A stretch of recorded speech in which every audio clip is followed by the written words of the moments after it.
Want me to do the intro? Go ahead, Doc. Click, click, boom. What's going on, faithfuls? The Nothing But Niners crew is back, guys. The Overreaction show has commenced. We are not waiting for pressers because emotions are high. Feelings low, hearts are heavy. But guess what, man? We still here, faithful. We cannot let this destroy us, guys. The game did not go the way we wanted it to, and there's a lot to discuss. Guys, listen. I'm going to go through a little bit of the formalities. They might not pop up on the screen. Maybe they will. I don't know what's going to happen. But listen, you guys want to give us a follow, you can do that on some of our social media platforms, all right? Hit that like and subscribe button on the YouTube page. Make sure you turn on your notification bell so you know exactly when we go on live. Check us out on Twitter and Snapchat. Those handles are nothing but 9ERS. Again, that is nothing but 9ERS. Also, give us a follow on our Facebook and Instagram pages. Those are nothing but Niners spelled all the way out. If you guys want to check out the website, it is www.nothingbutniners.com.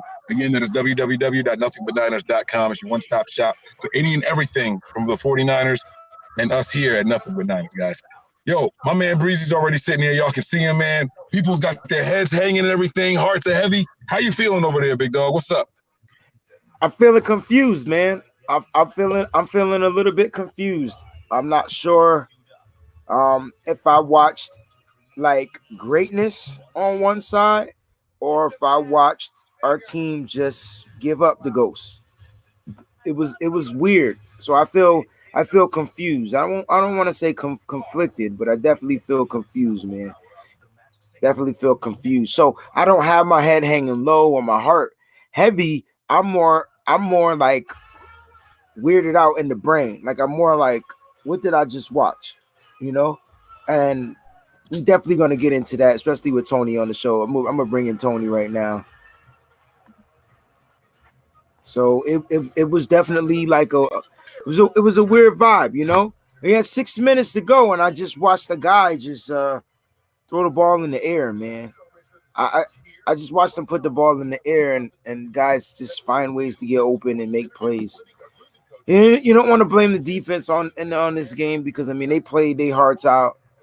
The offense did their thing as well. I just don't understand why we couldn't figure out how to control that clock. We ran it on a first down, got 5 yards, and then we passed it on the next 3 downs and went 3 and out.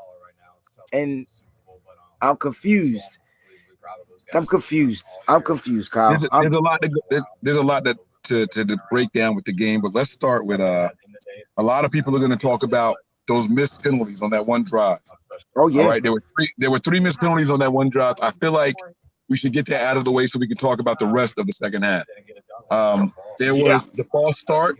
There was the false start on the play that they didn't call, and on that same play when Jimmy was running to the sideline, there was a late hit.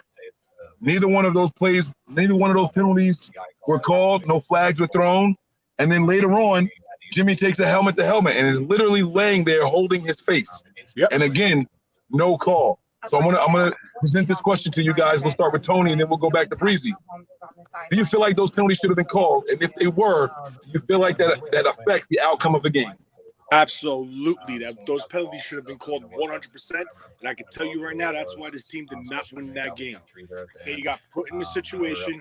I understand Kyle's play calling, you know, did he get a little, was he not as aggressive as he was? You could say that, but guess what? Jimmy got hit in the head by the crown of a helmet. One. On Mike just said, two penalties on one play that were not called. The offsides by Nandi. And clearly you saw it when Mahomes would run out of bounds, the 49ers would pull up. No, they hit Jimmy out of bounds. He went flying over the white stripe. That should have been a first down. We kept the ball. Even if we kicked the field goal on that possession, we didn't put 7 up. It's a different game. It's a 2-score possession. And I'm telling you right now, the NFL wanted this guy to win, and that's why you heard nothing but Andy Reid, nothing but the Chiefs this week. Nothing. Where was Frank Clark? He had 1 play in the game. He didn't do shit. All these guys ran their fucking mouths like they're invincible. But I'm telling you right now, if you could play your balls off, you could have the best game of your life. You could have the best game plan of your life. If those officials are controlling that game, you're not winning. Yeah, it was I'm confused, man. Let me just read this by Mike Z, man. Thank you for the contribution. Hey, it was still a great season. I appreciate you guys for being there. during these hard times. Go Niners. Can't wait for you next year. Yeah, we appreciate the contribution. Thank you so much, Mike Z. And you're absolutely right. It was definitely a great season. But let me address those plays. On the one play where it was an offsides, Mike, you said false start, but it was an offsides. And when Jimmy got to out of bounds, he steps out and they push him, which means that there was 2 penalties not called on that one play. And at the end of the day, they call one of those penalties, whether they call the 15-yard penalty, whether they call a 5-yard penalty, it extends the drive. And they didn't call it. And I knew right then and there it was going to be something. And I'm like, we'll find a way to come back. If I'm not mistaken, even like after that play, I think Kendrick Bourne caught the first down pass or something like that. I'm not sure if it was on that same drive. But then let's get to the one that Mike brought up at the end. Jimmy G was hit in the face. And the refs did not call that penalty because they said he was whistled down. Now, what I'm not going to curse. What bothers me about that play was in the Super Bowl when the Patriots played the New York Football Giants.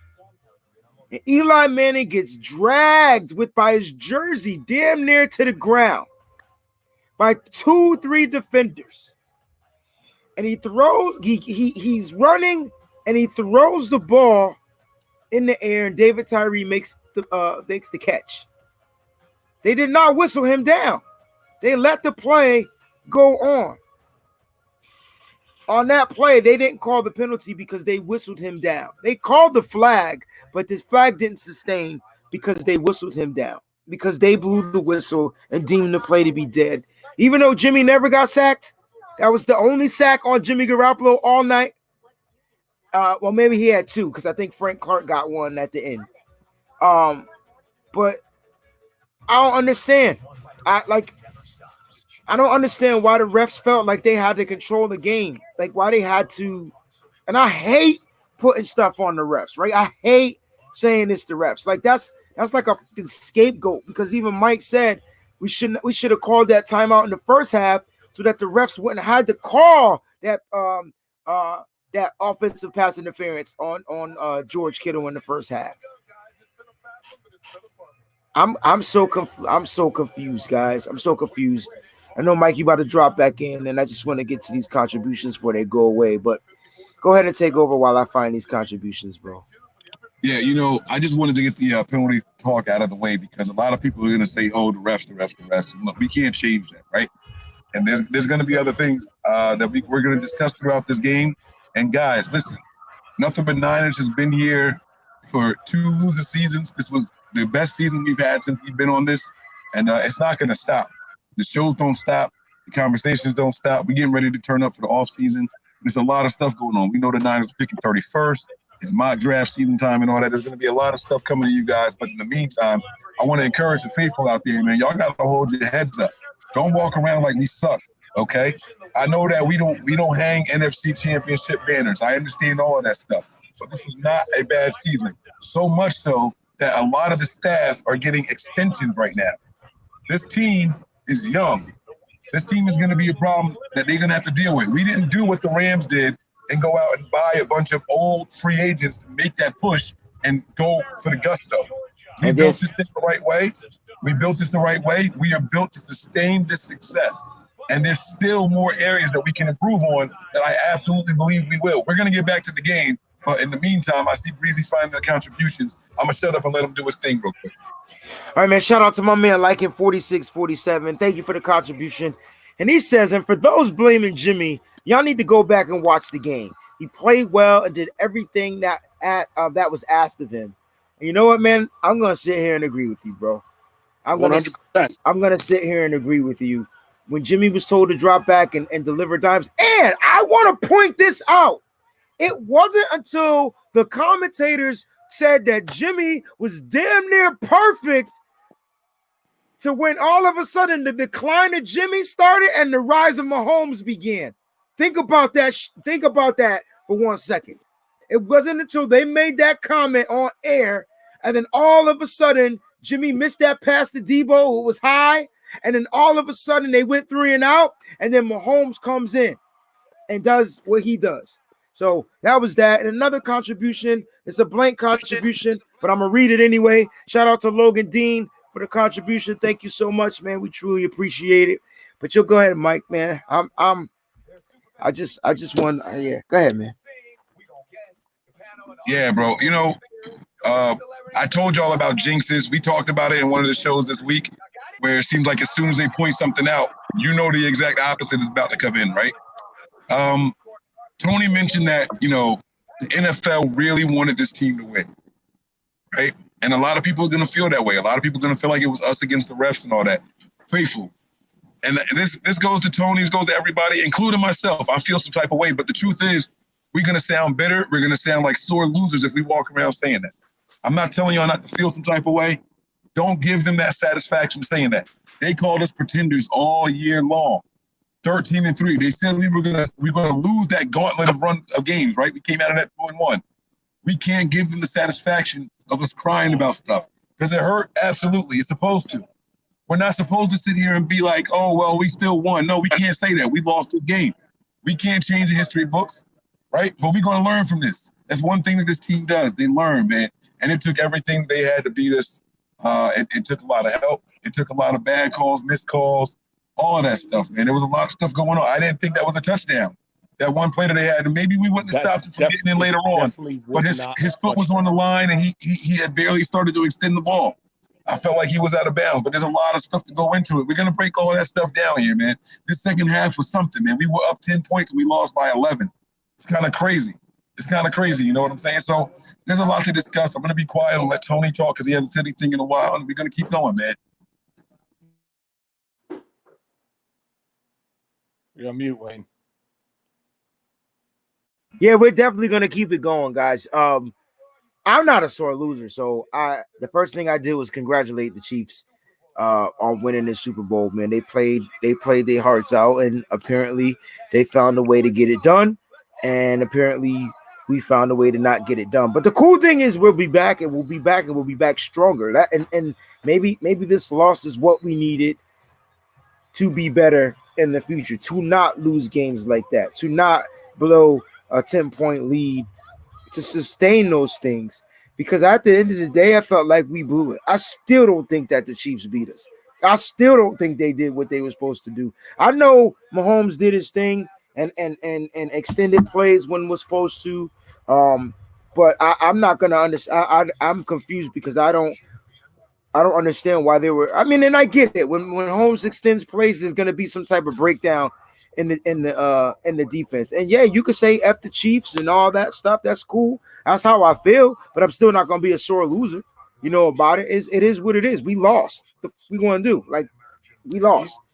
You know, I respect your opinion there, but I have to stop you for 1 second because the Chiefs called a timeout with 5 seconds. It took a deep shot down the field. Okay, that is disrespectful. Are you talking about the end of the game? Yeah, timeout with 5 seconds on the clock. The game clearly in hand. Yeah, they could have kneeled the ball and let the clock run out, and they took a deep shot. Yeah, that is disrespectful. I mean, like I said, you could say F the Chiefs, you could say whatever it is you want. But the game was over. They didn't even have to run that ball. He could have ran out of bounds, but he saw a touchdown and took the gusto because nobody was back there to defend Williams, and he took that touchdown. The game was pretty much done then. So, hey, however y'all want to float y'all boat, be my guest. Mike, you on mute if you're trying to talk. Let's start with the that final drive. Let's talk about that play call in there, right? The one where he missed Sanders deep. On first and 10, we run the ball. 5 yards. We gained 5 yards. At that point, the score was what, 24-20? Nah, they had 31, I think, right? No. All right, so the drive I'm talking about. Yeah, it was 21. It was 24-20. Correct. Right. So at that point, I'm thinking we drive down the field, we get a touchdown, the game is over. Right. Wasn't that when he threw the deep ball to Sanders? Yeah, that was the same drive, right? I'm pretty sure that was the same drive. No, I thought we were down by 11 on that drive, but I could be wrong. No.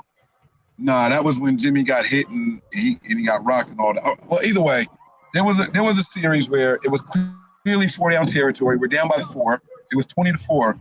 We have a good first down run, and then Shanahan passes, And that's and what I did. we didn't convert on fourth down.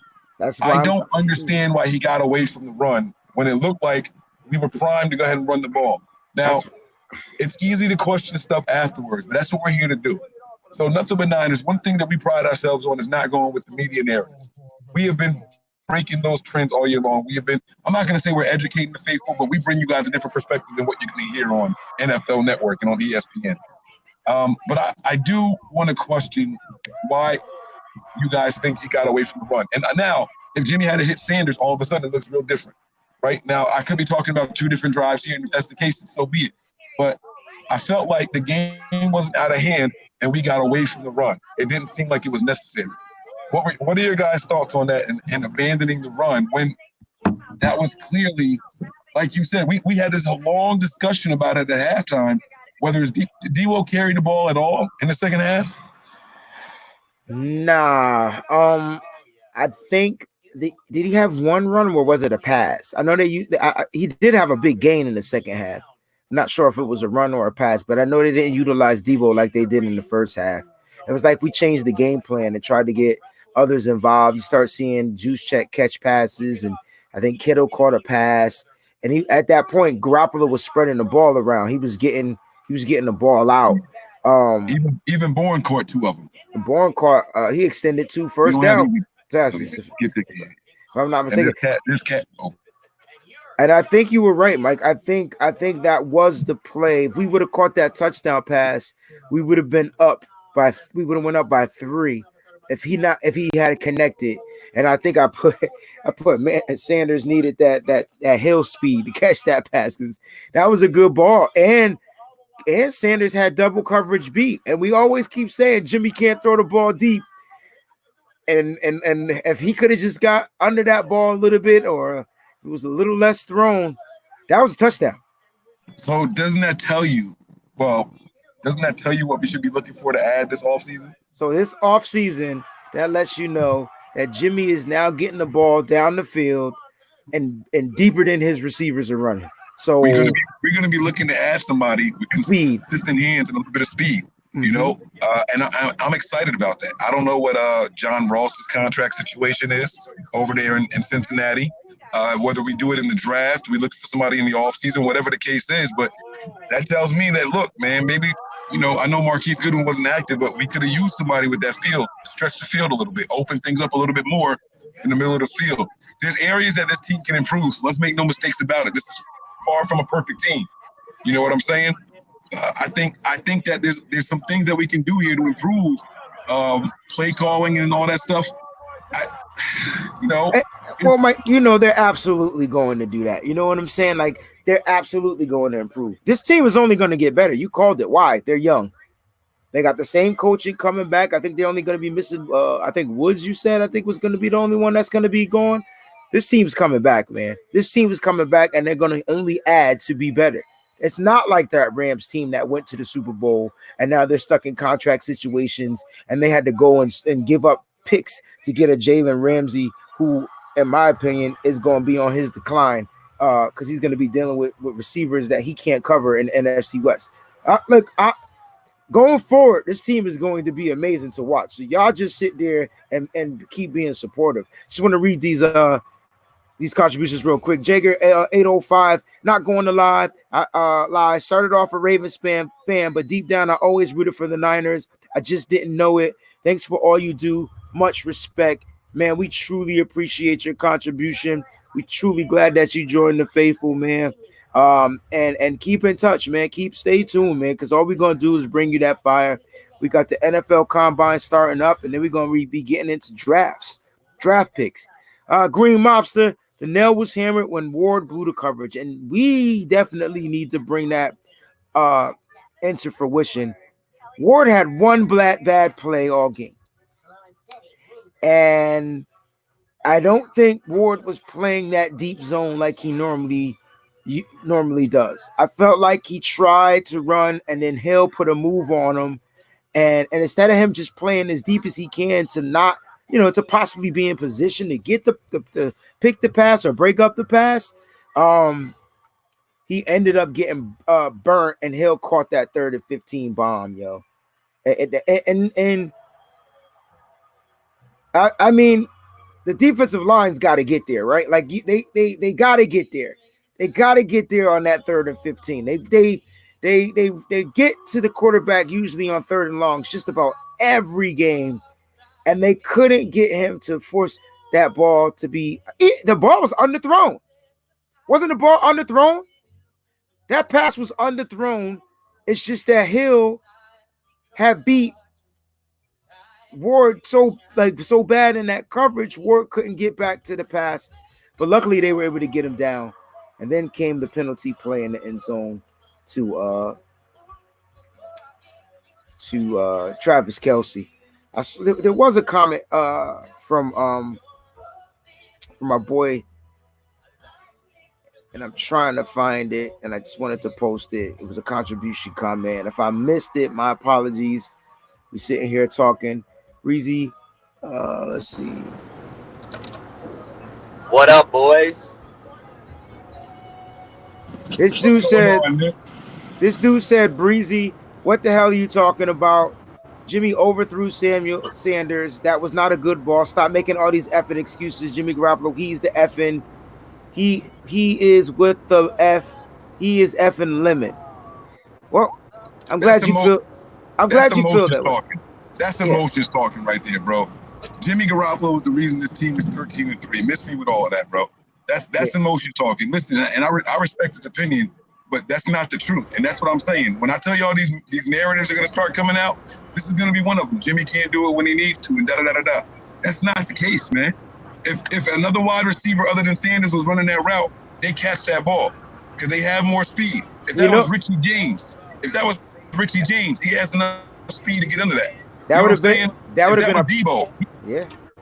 I was gonna say that would have been that was the perfect Goodwin pass. You know what I mean? Like that was the perfect Goodwin pass. Unfortunately, Goodwin was on IR. Man, here we go. Just want to read this contribution. Shout out to my man George. We threw on 2nd down way too often, and that was bad. And that is something I want to talk about. We would run, and Mike talked about it earlier. We would run for 5 yards on 1st down. 5. And then on 2nd down, throw it, and then not get it. And then on 3rd, throw it and not get it. And then it goes our 3s and outs. And then on one drive, did the same thing, but then on 2nd down and 3rd down, get a penalty, back us up, 4 or 5 yards. Now it's 3rd and extra long, opposed to being 3rd and 9. It's like 3rd and 14. I mean, those are harder plays to convert, even though we've seen them done before. The 49ers put themselves in certain predicaments. Offensive line wasn't great at pass blocking today. They just weren't. And it's hard. It sucks saying that because I felt like Jimmy G didn't get sacked a lot, but he definitely got pressured a lot.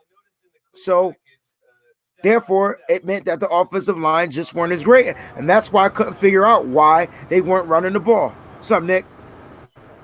What's up, boys? Yo, man, what a tough loss.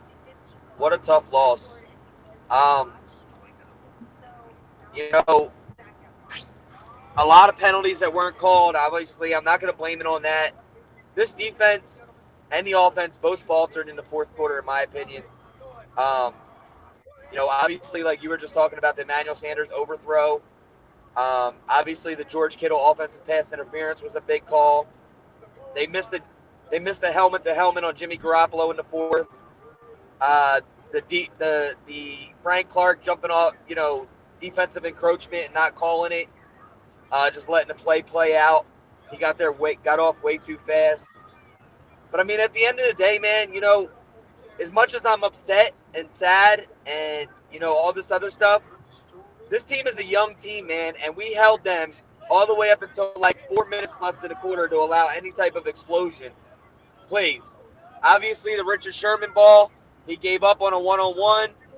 The other one, I don't blame so much on Jimmy Ward because Tyreek started to go to the middle of the field, and Jimmy turned to go with him, and he spun back and made a hell of a move to go back towards the sideline, and was just open. It was a hell of a route by Tyreek.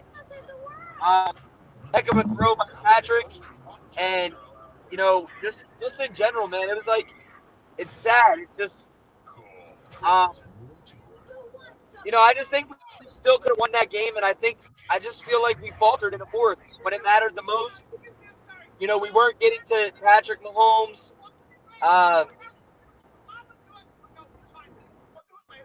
What's going on?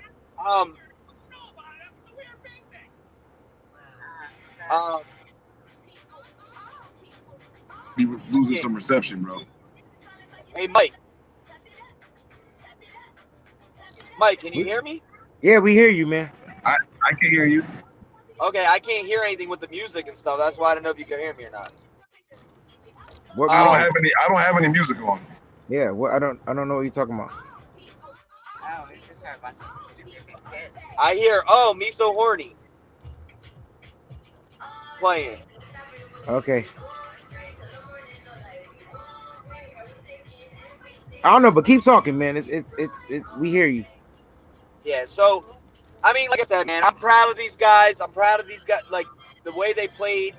Obviously, we didn't play our football in the fourth quarter, and that's what happens, man. You can't allow and put it in the referee's hands at the end of the game like we did. Obviously going for whatever happened before half, whether we try to go for 3 or not, left points on the board there. Some of the play calling in the fourth, wasn't good at all. But I'm going to go back and watch the tape again and see what happened on certain plays and things like that. Because obviously when you watch it live.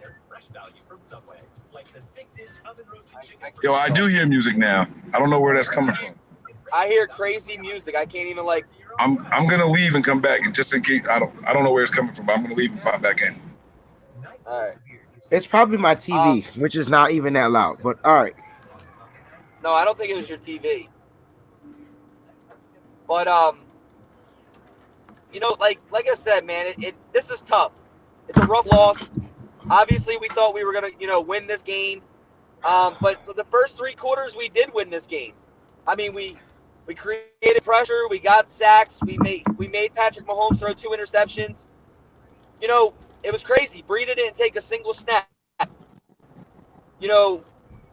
This guy has played well for us all year and doesn't take a single snap. Richie James doesn't take a snap. We're burning out our receivers, having only 4 active. Jimmy, not to blame anything on Jimmy, but Jimmy missed George Kittle open a lot on some crosser routes. Like once or twice that I can tell you right off the bat. That's without watching the tape. Now, I don't know what the reads were, so I'm not going to go too much into that. But look, man, I'm proud as hell of this team, and that's what it boils down to. And we're young, and Jimmy Johnson said it on Twitter. This team is going to be back here competing again for this next year. Like, there's no doubt about it. And, we got the draft coming up, the offseason. We get Jalen hurt next year. We got some moves coming up. See what we do. But I'm crazy proud of this football team, man. If anything, I'm proud as hell to be a Niner fan. Win, lose, or draw, obviously. But I'm still proud of them, even though we lost. I'm a faithful, man. I'm a ride or die. And yeah, I'll talk with what you guys got to say. I mean, yeah, man, like that's what we are. We ride or die, win, lose, or draw. That's who we are. That's what we do. We faithful. We've lost before. We've lost worse before. But I'm with you, Nick. I think we be back. I think the 49ers are putting something on film that people are going to be afraid of. If you want to know why, and again, if you want to know why Andy Reid went for it on them 4th downs, it's because he wanted less chances with Jimmy Garoppolo having that ball in his hand. And yeah, some of the play calling was questionable. Some of Jimmy G's reads were off. He definitely missed Kittle on a couple of those throws. You definitely called it. I definitely thought he went with different reads. There was one he had Kittle wide open and he went underneath to Coleman, and Coleman couldn't get the first down on that play. So and Kittle was open wide wide open pass first down mark. He was wide open. So I don't know. Maybe Jimmy was just going through his progression and trying to get his first. I guess I don't know. Who knows what Jimmy thinks when he throws the ball? But yo, man, I will say it again, man. If those want to hate on Jimmy G, be my guest. It's your prerogative. You know what I'm saying? But again, we would not have been in this Super Bowl without Jimmy G. And we got a bunch of contributions that I got to get back up here. So let me start with George. George Padilla says Mostert 12 carries, 58 yards. Debo 3 carries, 53 yards. Tevin Coleman 5 carries for 28 yards. Kyle 1 too many 3 and out possessions. Too many deep passes. Not enough chain movers. Yeah, man, I don't think we rushed the ball successfully like we wanted to. I thought we could have stick to the run a little bit longer, but that wasn't the game plan for Kyle, and Kyle decided to do something a little bit different. I'm going to go find this contribution. My man Jamar Wilton had a contribution. I'm not sure he had anything to say, but he did have a $20 contribution. Yeah, that was up there for a while. Let's see. That was on the screen for a while. Okay, it was on the screen. All right, cool. Yeah. Thanks, Mike. All right, fellas, let me ask y'all a question about the game, man. Did this game plan, did this feel like what we did throughout the regular season? Taking advantage of the middle of the field, letting the guys get the yards after the catch? No. The wide receivers I'm talking about. Nah. They weren't giving up too much yak. I don't think on the defensive end they were playing like we were playing. They were playing soft coverage, giving up balls in the zone, and we didn't have much yak yards. That's how I looked at it.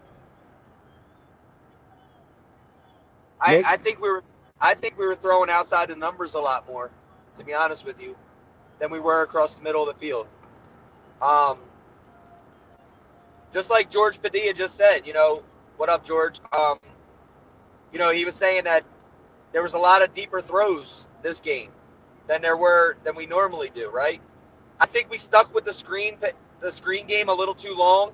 I think we got away from Debo rushing the football a little too fast, and not enough crazy play action. To be honest with you, I mean, a lot of it was drop backs, get rid of the football, outside the numbers type throws. But you try to attack this team where you think that you can attack them, and I'm not going to say the game plan was wrong, because I still think that we were in this football game all the way up till the end. And the play calling with the 2-minute drive, we allowed up a lot of pressure. So who knows what the play calls were, because there was a lot of pressure on Jimmy. And, secondly, I felt like we didn't run the football enough in that fourth quarter. So I think we kind of went away from a game plan that we're used to by running the football, opening up the play action. I mean, I think what Jimmy throw for 28 times, 29. We called it. So, not that Jimmy had a bad game either. He had that one interception. He had the one bad read.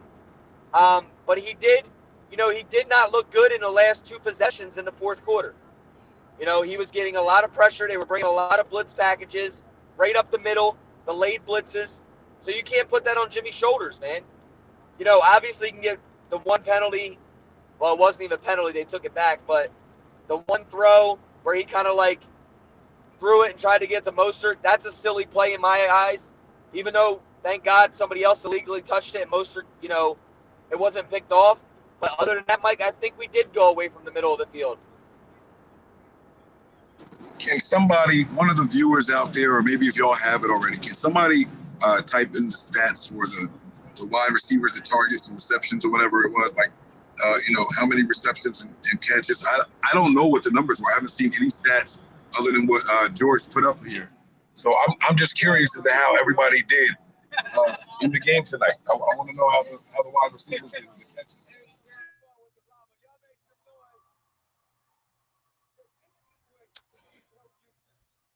I missed the Quan drop the pick joint. I missed that. And listen to how conflicting this is, right? While we were doing the halftime show, we said either be aggressive or don't. He came out, and I think he was a little more aggressive with the play calls. Yeah. That's why you saw more of the downfield stuff. Now we're sitting here saying he shouldn't have done it. He should have been more conservative and ran the ball more because it was effective. There's no perfect game plan, man. And no matter how you look at it, if you were running the ball and it didn't work, we'll be saying, "Oh, he should have been more aggressive." You know what I'm saying? Like it's I agree. What'd you say, Breezy? No, I agree with you. I agree. But I thought in that fourth quarter, when we got the ball back the second time, I thought as far as aggression, I thought you can't be aggressive running the ball. Like, you know what I mean? Like I felt like we should have took more time off the clock, and we got 3 running backs that we could have tried to get a first down with. We watched him pull back on the Minnesota game when the passing wasn't working, and we just kept forcing the run. I'm not saying we would have ran just as well, but in that fourth quarter, it would have been cool to run that ball after you took that 10-point lead going into the fourth, and your defense just needed to hold him, you know, to threes or even giving up a 7. But as long as we was getting that ball back, all we had to do was control the clock with the run. Every time you throw the ball and you don't complete a pass, it stops the clock. So it was just, if he would have connected on throws, it would have been all good. That's the gamble. So he was aggressive coming out in the second half.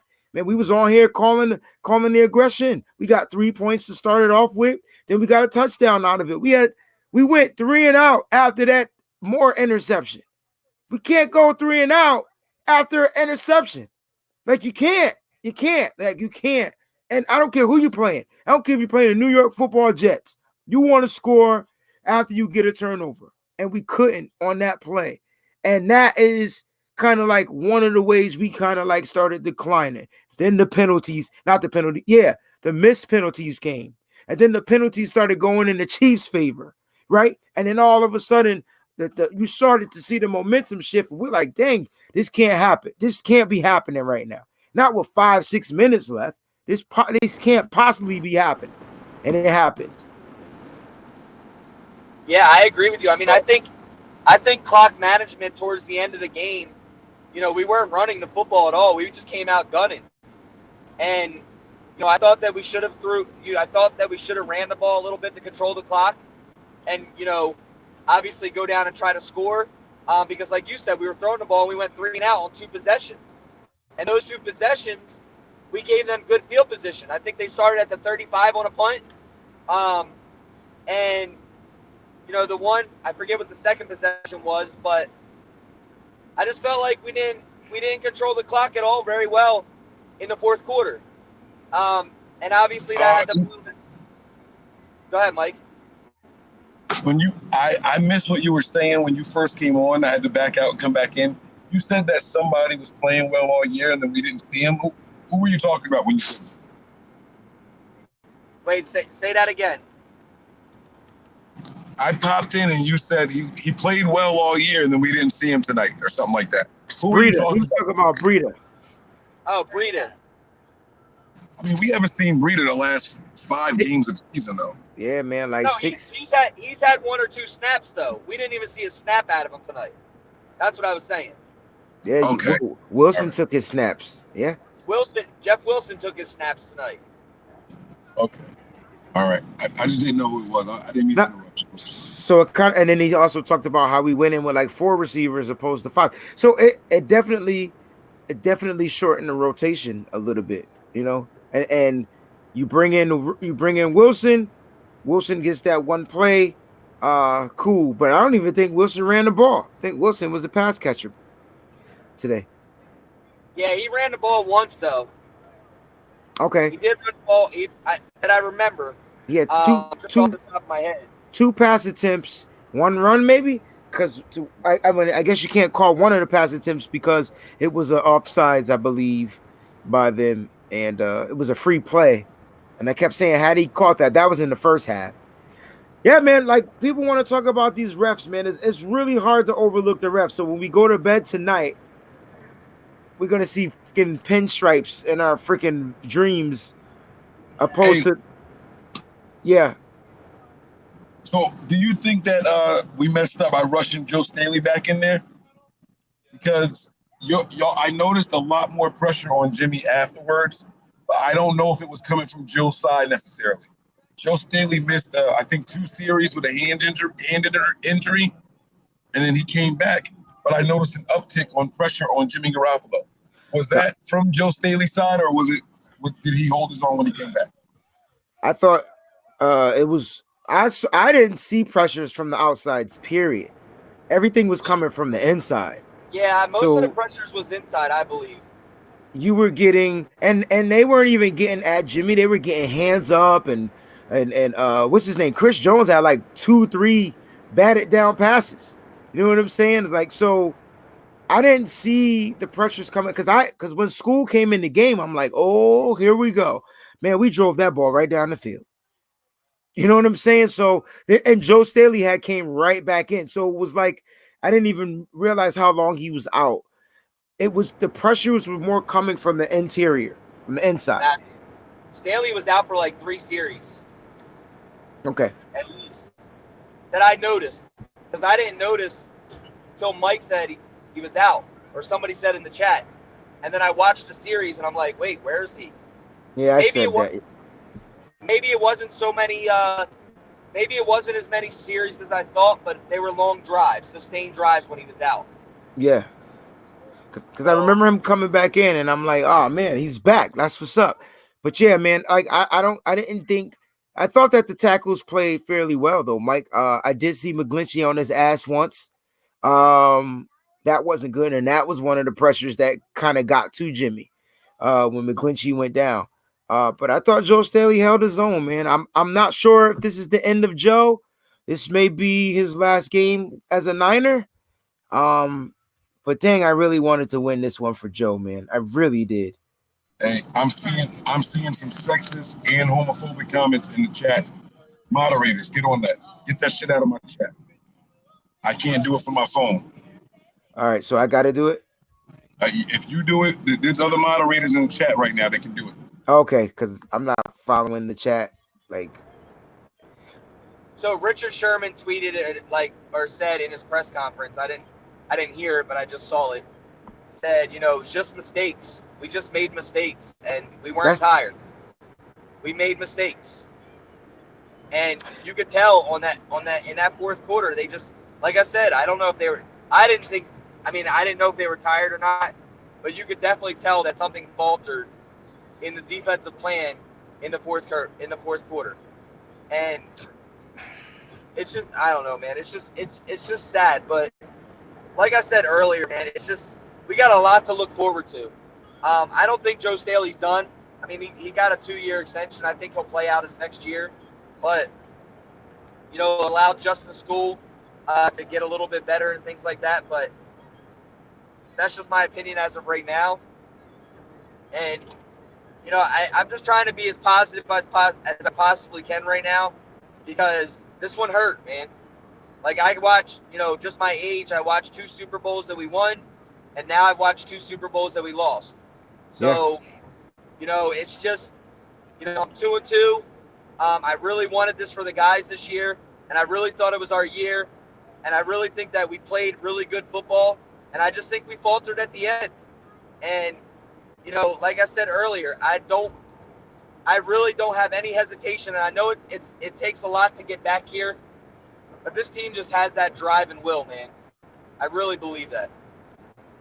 Yeah, man, I agree with you, Nick, and I can't wait, and I'm excited to see what newest additions they add. Obviously, it's going to have to be skilled players in certain positions, but it's also going to have to be those character type players that fit the mold of being a San Francisco 49er. So I'm definitely excited to see what newest additions will be a part of the San Francisco 49ers going forward as we kick off the 2020 season. It was a great season, great run, 13-3, NFC championships, and y'all cannot hang that banner if y'all want to, but I'm definitely going to say, we won that NFC, and we made it to the Super Bowl, and we'll be back. That's how I look at it. And I know every team that loses say they'll be back, but I know we'll be back. Just like, and I'm not going to compare us to this team I'm about to put out there, because we don't have, we haven't won currently like this particular team. But when the Patriots lose a Super Bowl, what do they do the following season? They come back. They retool and they come back. I don't care what you guys say about our quarterback. I think he's the guy. I think he's excuse me. I know he's the guy. He's only going to continue to grow. The interception ratio will go down. The more he starts seeing football on the field, the better his eyesight will be, the better his instincts will be as a quarterback. Those throws will be better. He's only going to get better players to play with. He's under contract. So you guys could throw Jimmy under the bus all you want. Jimmy G will be back. He is a 49er. He is our quarterback. He is our leader. He is our captain. Need I say more? And those that think people in here still feel that we wouldn't be here without Jimmy. We lost this because of Jimmy. I get it. But I will tell you right now, we would not have had that number 1 seed had it not been for Jimmy Garoppolo. I'm going to say it again. All right, man. Bro, I don't think we lost this game because of Jimmy, to be honest with you. I know you don't. I know you don't.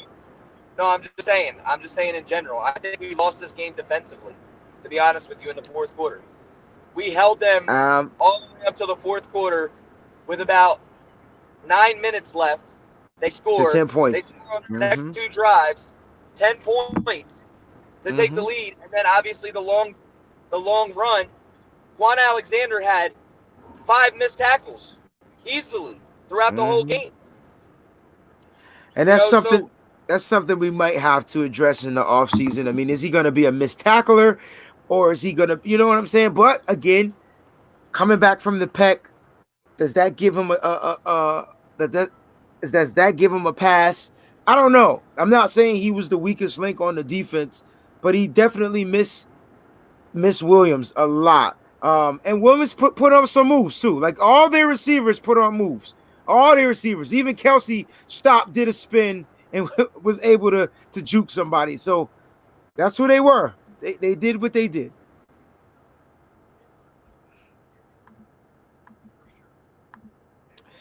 Wendell Brown says, forget the refs. 3 key events. Poor time management, number 1.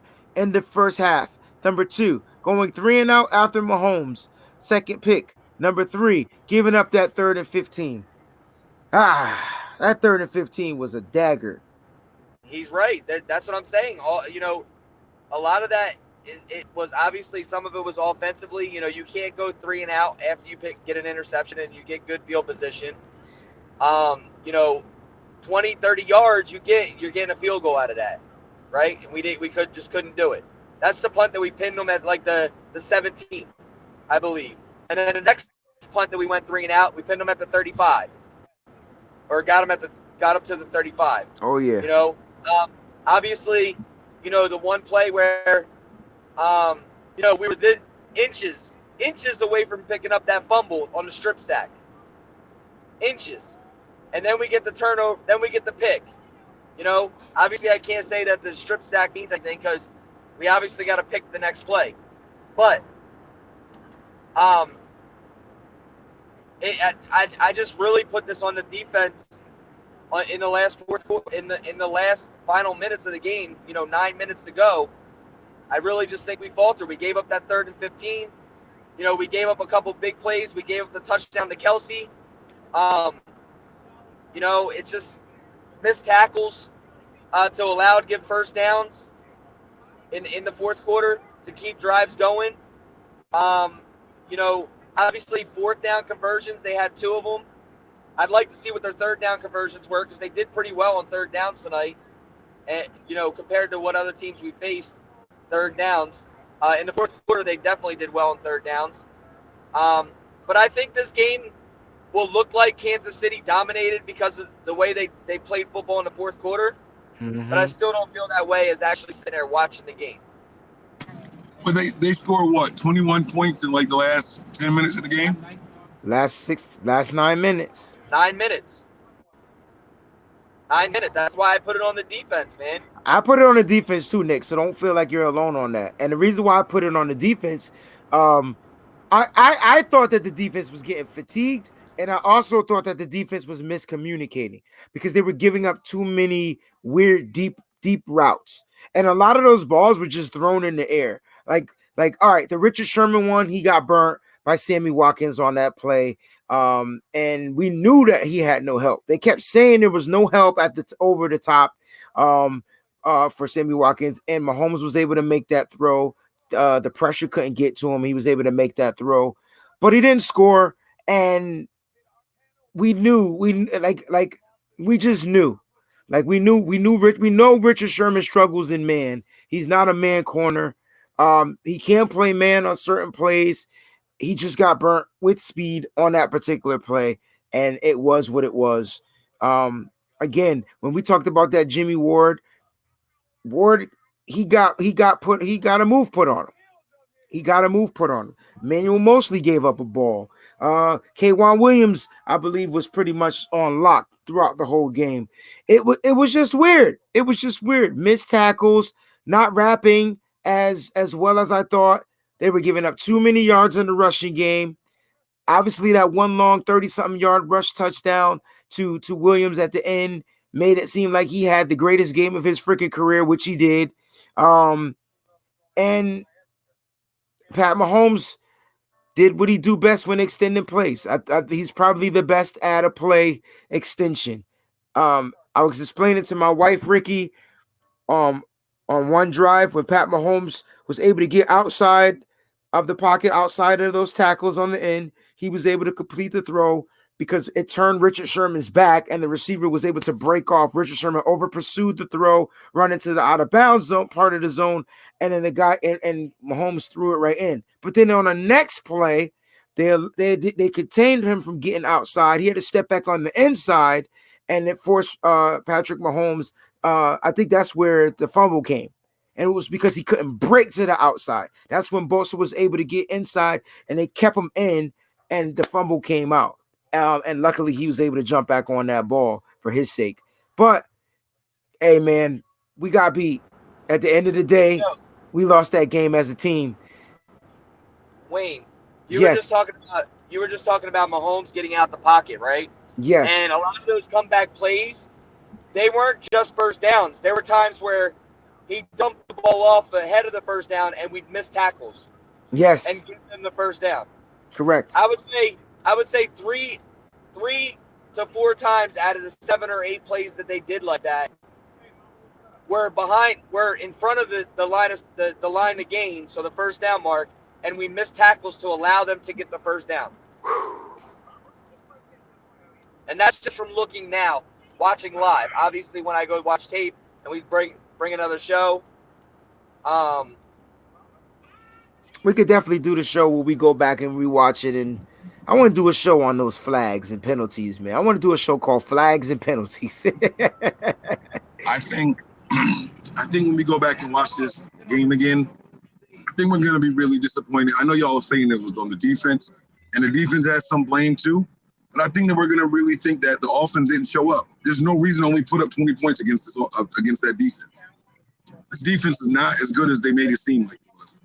You know what I mean? And then the strengths of our offense were the weaknesses of their defense. And I'm not sure we took advantage of it. I'm really not sure we took advantage of it. And a lot of people came in here saying that, Kyle Shanahan and Spags, their history, they favored us, right? But 20 points, at some point, we're going to reflect and say, man, 20 points was not enough.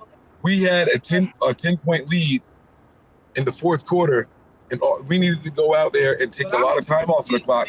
We had a first down run, and then that was it. And we took a total of like 47 seconds off the clock because we passed pass. We can't do that. You can't do that in the Super Bowl.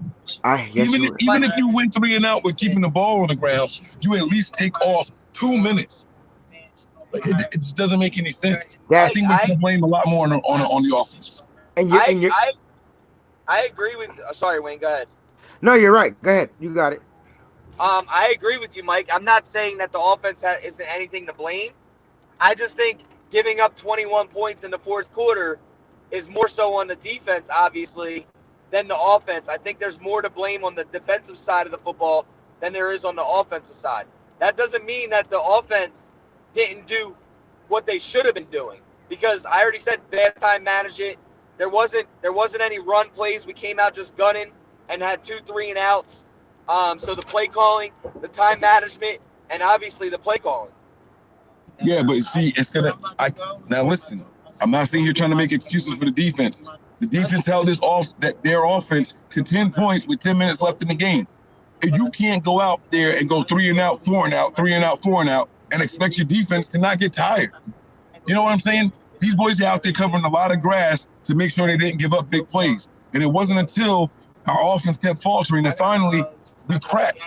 That's when they started getting the big chunk plays. That's when they started moving the ball down the field. And again, it goes hand in hand. Your offense has to complement your defense and vice versa. Patrick Mahomes had not been picked off all postseason. We got him twice tonight. We got him twice. You know why the defense did that pose in the end zone on that second pick?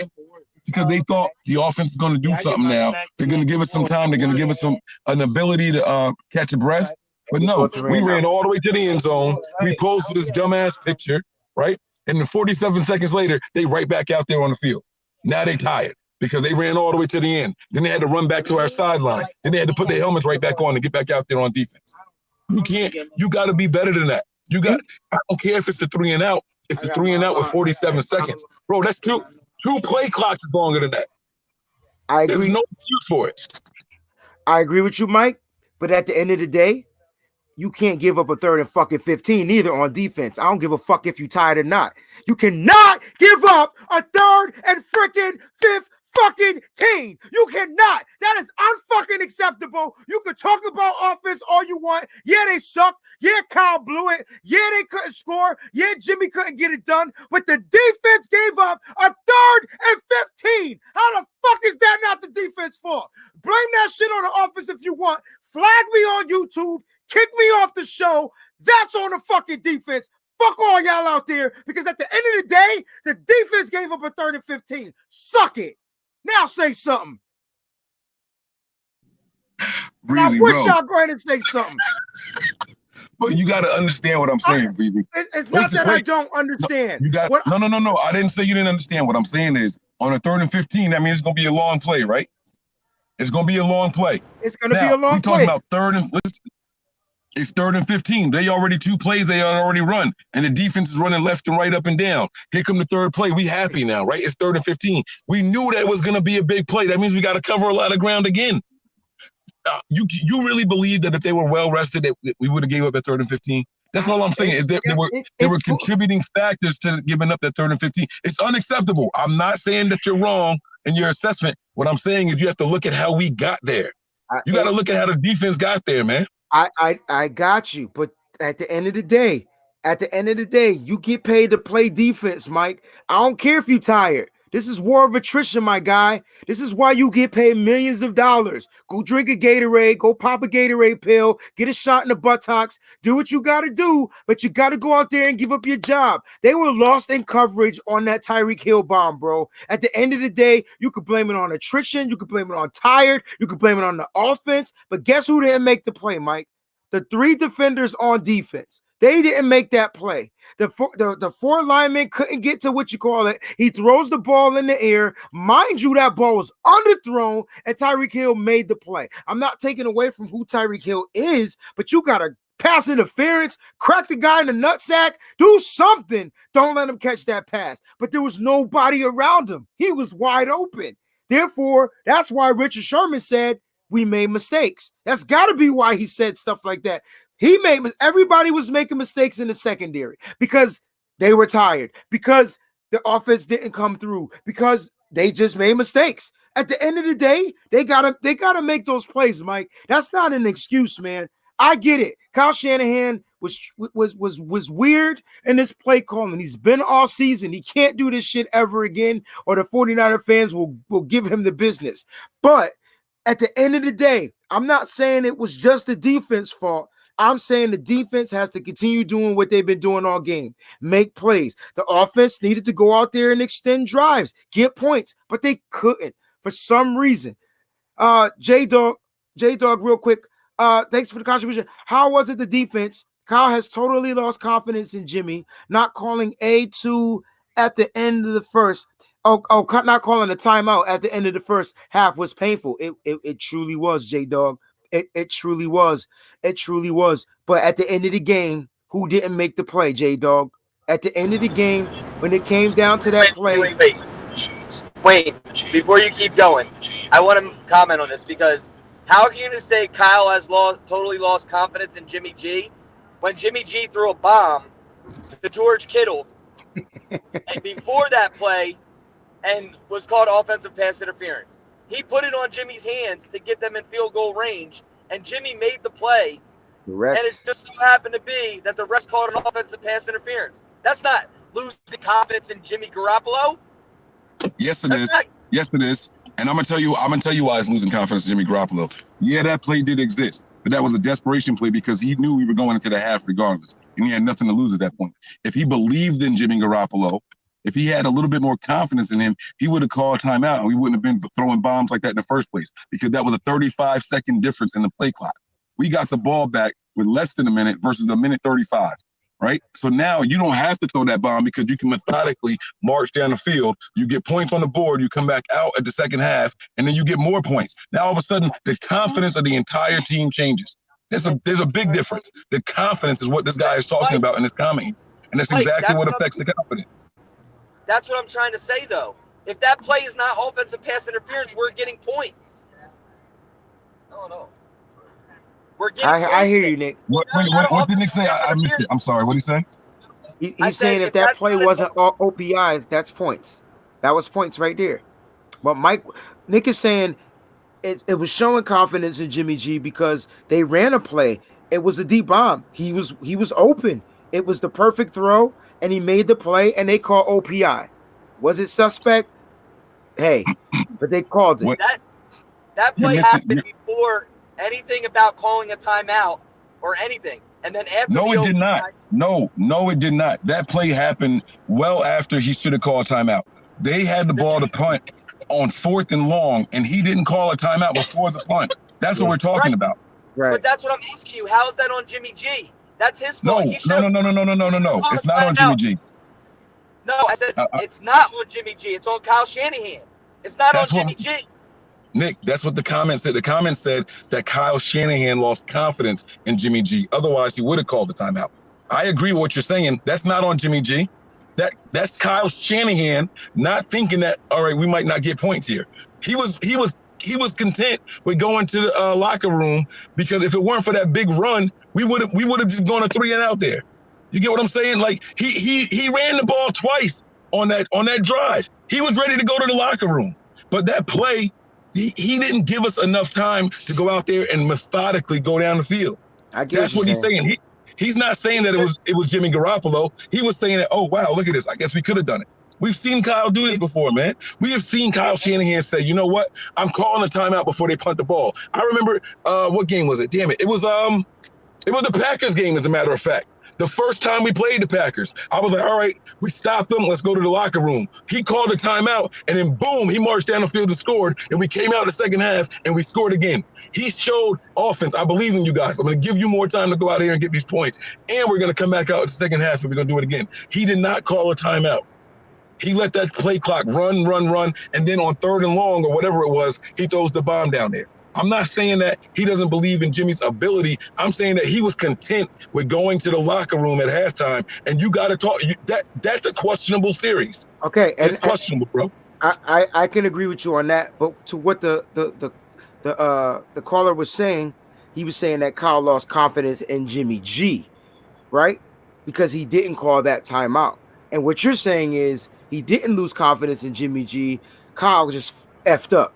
Like Kyle should have just called the timeout. If that's not what I'm like, you guys are saying two different things. It's like one guy saying he lost confidence in Jimmy. You're saying, no, that was just on Kyle. Like that, Kyle should have called the timeout. And I got it. I get you because we would have had 1 minute and 30-something seconds to methodically move that ball down the field. Like a minute, opposed to having 59 seconds to methodically move the ball down the field with 3 timeouts. And what I'm trying to say is Kyle Shanahan should have called a timeout when they were going to punt the ball and they let the time run down. Right. Okay, that's on Kyle. I agree with that. But to say that he lost confidence in Jimmy Garoppolo, if he would have lost confidence in Jimmy Garoppolo, he would have never called the 3rd and long pass downfield and still trying to get in. Because if that play is not OPI, we get points from that. So there's no losing confidence in Jimmy Garoppolo because if he was really content, no matter how much time was left on the clock, he would have never called that pass play. He would have just ran out the clock and went into the halftime with whatever it was. had confidence in Jimmy Garoppolo. So put it on Kyle Shanahan for not calling a timeout when he should have. But I wouldn't mention Jimmy Garoppolo's name in there and losing confidence because he still called a play to throw the ball downfield and put the ball in Jimmy Garoppolo's hands. And Jimmy Garoppolo threw a touchdown pass to Juszczyk in the second half. Like, what are we talking about? That's how is that not confident? Like, I don't know, man. I know Jimmy struggled when they stopped upping the pressure on him. I get it. I mean, most quarterbacks will struggle when the pressure gets ramped up or whatever or whatnot. But shout out to George Padilla for this contribution. I agree with Mike. Plus, we settled for field goals twice and couldn't sustain a drive after the Moore interception. Shout out to Breezy, Rookie of the Year. Mike and Nick believed in you, and you stayed up despite worst case scenario. Hey, man, I'm here for life, man. I've been a 49er fan since like 85, 86, bro. I ain't going nowhere, man. I'm just so happy I was able to find the Nothing But Niners family thanks to my boy NY to the Bay, and he brought me up into this joint, man. So a shout out to him, man. All love goes to him. He brought me in this joint and believed in me, and these guys have just been allowing me to be me, man. So thanks, George, for the contribution. But again, man, like this is I almost don't even want to talk about this no more. Like I'm ready to get off the show so I could just go ahead and just kind of like mentally just kind of like, meditate or something because I got to go and face everybody tomorrow and students and co-workers and whatever and Twitter and you name it. And I'm up for the challenge. You know what I'm saying? Because at the end of the day, I am so looking forward to next season. That's the one thing I could say is that I'm looking forward to what this team has in store. I'm looking forward to see what type of schemes Kyle try to run next season. I'm looking forward to see if he switches stuff up, to see if he changes things a little bit, because we know that there's one great coach that does not like sticking to the script, that always changes it up every year, and that's Bill Belichick from the Patriots. So what if Kyle adds another tight end to this squad, another threat, and we run different personnel and whatever? Who knows what Kyle's got going? But I am excited to see what's in store for the San Francisco 49ers. I'm not even going to lie here. And I was so mad when we drafted Jalen Hurd, but that's probably the most exciting thing I'm excited about. Like, I'm not even going to lie. That's probably the most exciting thing that I cannot wait to see this guy on the field as a San Francisco 49er and obviously the new additions. And you know us at Nothing But Niners, we stay 24/7. Right. We don't skip out on the offseason, guys. We're here every week talking Niners, no matter what it is, whether it's, combine, draft, players, personnel, moves. We're always here, no matter what. We don't stop like everybody else in the offseason. So this Niners talk will go until the next Super Bowl, and then continue after that. So, man, I'm just pumped up. Yeah, man, very pumped. And I know a lot of fans out there are being, I don't know, is it pessimistic because they're thinking we'll never make it to the Super Bowl again, or we might be dead the next time we make it to the Super Bowl. Where this is a different breed, man. It's a different generation.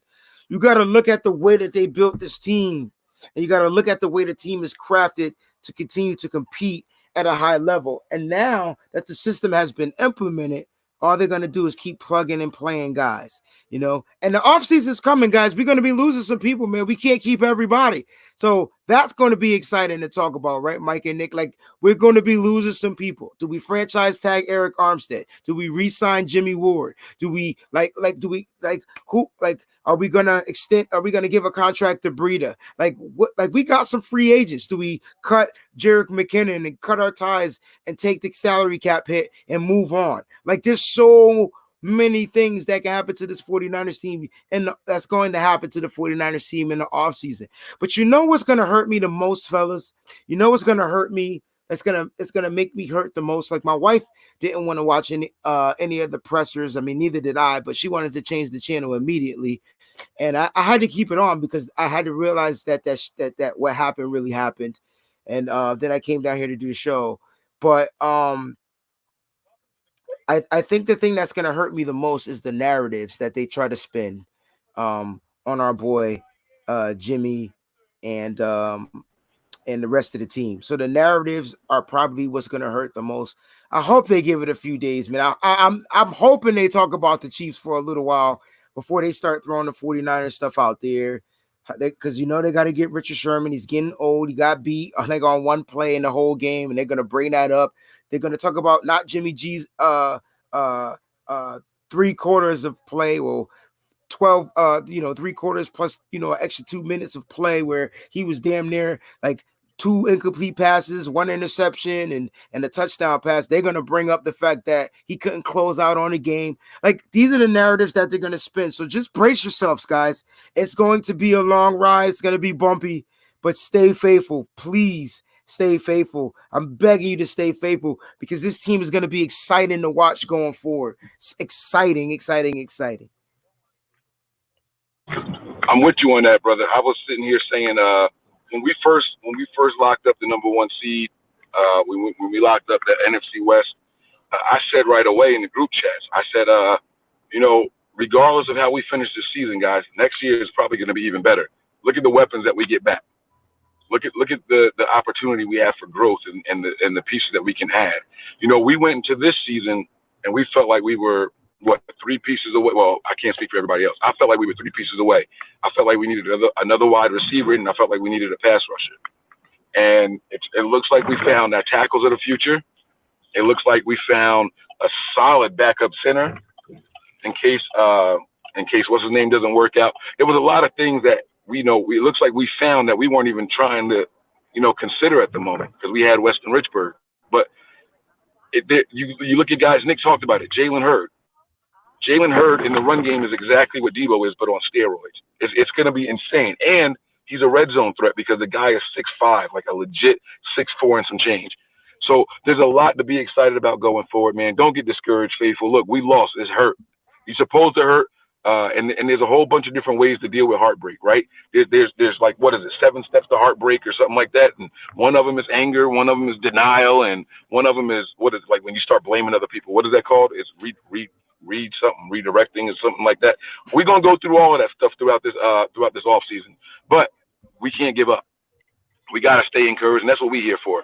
That's what this channel is here for, guys. We're going to keep this thing rocking for a long time. I promise you that. So don't give up, guys. There's going to be a lot of brighter days ahead, and we're going to get that 6th trophy, yo. It's coming. I'm not going to sit here and say it's next year. I'm not going to say it's 2-3 years. It's coming. It's going to be sooner than later, though. I know that much. So I'm going to shut up. I don't know if we're wrapping up the show or whatever, but I'm going to shut up, let Nick speak. Go ahead, bro. Yeah, man. I mean, like you just said, man, there's a lot of things to be excited about. Look, I had us going 10-6, 11-5 this year, winning the West, and losing in the playoffs, not going to the Super Bowl. This team outdid my expectations. And if any of y'all thought we were going to the Super Bowl this year, and I know it sucks that we got to the Super Bowl and we lost, but if any of y'all had us going to the Super Bowl, other than Mike, because I didn't hear anybody else say that we were going to the Super Bowl this year, in the beginning of the season, I call you crazy. And, this team exceeded our expectations this year, Faithful. Exceeded. They literally exceeded our expectations. So, with that being said, man, exceeding our expectations in year 3, going from, 2-14, 4-12, whatever. We were 13-3, the number 1 seed, exceeded our expectations, went to the Super Bowl, and held a powerful offense the entire game and screwed up at the end, offensively and defensively. That 4th quarter was both sides of the football. But there's brighter days ahead with this team.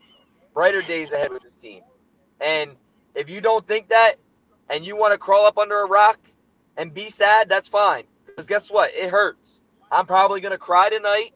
I'm going to be upset. I'm going to be sad, right? But tomorrow's another day, and it starts the offseason to us getting better than what we were right now. The season was amazing. Just like Riggs says right here.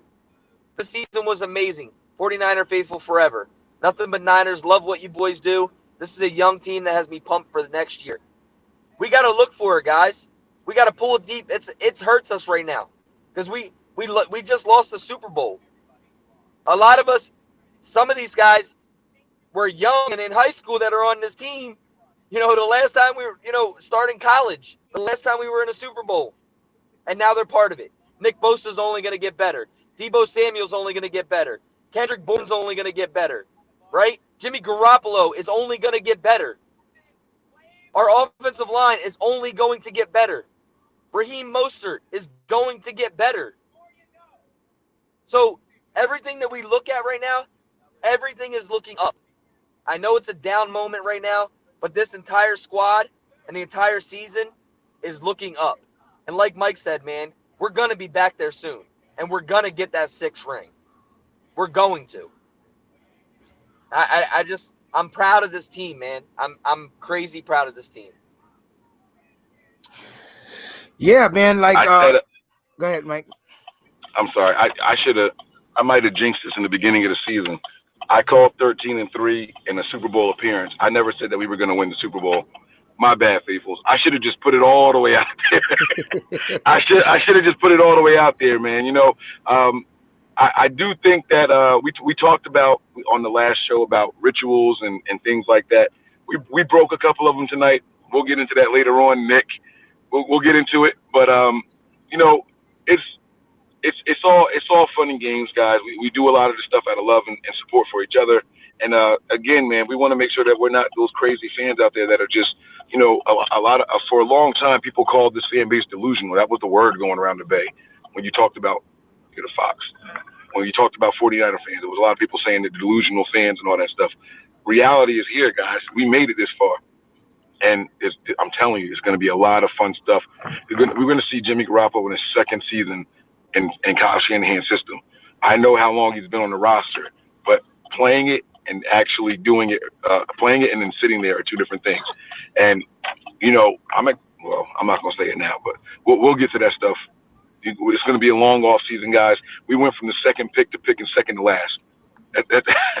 I'm not sure that there's a much bigger turnaround than that. 2nd pick to 2nd to last. It is incredible, guys. So we just got to keep prepared for it, guys. That's why I tell you guys at the end of every show, prepare for glory, but anticipate pain. This is the pain part. This is it right here. This is the pain when you just come short. Those demoralizing losses, the ones that pull at your heartstrings after you just fall short. You're right there. You're so close. You can taste it. You can feel it, right? But it just doesn't work out in your favor. A puddle of water. Want me to move? Want me back up? You can get back in. I can back up. I got one question. I'm sorry about that. I got one question for you. What does the fox say? Because you just saw a fox. It depends on what part of the song you're listening to. Apparently, it goes. I don't know, bro. Look, man, I'm just excited for this offseason. Obviously, it would have been much better with a Super Bowl win, but I'm not going to hold my head down because there are better years coming.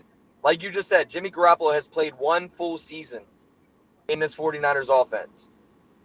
You not think he's going to get better? Everybody, George Kittle is going to get better, right?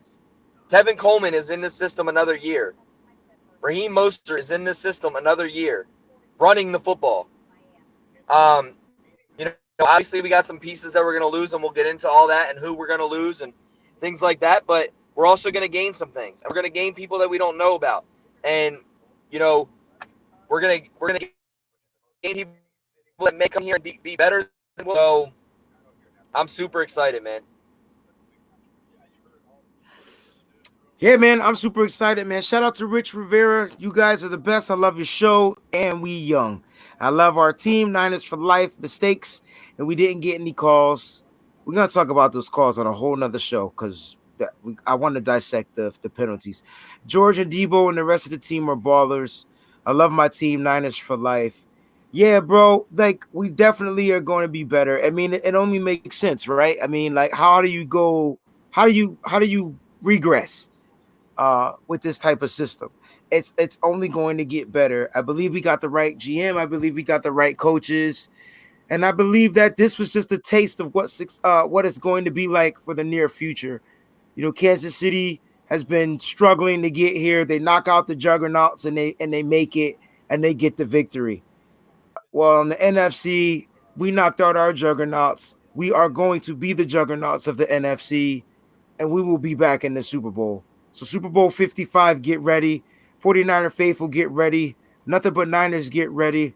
And make sure you go to www.shopnothingbutniners.com and cop those Nothing But Niner t-shirts, man. They're there for you. We had some championship shirts made up, but unfortunately we won't be sending those out. But listen, there's some dope stuff up there, man. Go check out the site. We'll make sure we'll put a banner up there. I know Mike is here. He's ready to jump in. I'm gonna be getting off soon, man. If you guys want to stay on, like I didn't realize it was 12 o'clock. But Super Bowl 54 is in the books. We fell short. I'm anticipating the pain, but I'm always gonna remain faithful. Yeah, man. Yeah, Let's get out of here on that.